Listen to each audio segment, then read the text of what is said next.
Presentasi capaian pendapatan asli daerah Palembang di awal triwulan kedua di tahun 2024 ini sudah menyentuh angka 37,31%.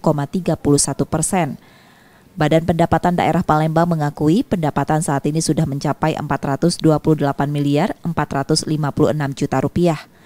Melihat tren yang terus naik pada awal triwulan kedua ini, Bapenda Palembang optimis target PAD di tahun 2024 akan tercapai.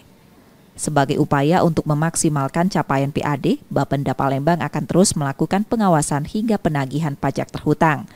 Bapenda Palembang mengakui jenis pajak dari sektor parkir, restoran, dan hotel menyumbang presentasi terbesar. Kalau untuk pajak lainnya yang capaian hampir 66% itu pajak parkir. Parkir, dilanjutkan pajak restoran, dan pajak hotel.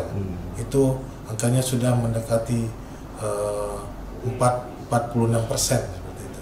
Kalau lihat kita trennya, itu insya Allah kita untuk capaian target PAD mudah-mudahan tercapai. Di tahun 2024 ini, target yang dicanangkan oleh Bapenda mencapai 1,1 triliun rupiah. Nur Muhammad, Kompas TV, Palembang, Sumatera Selatan.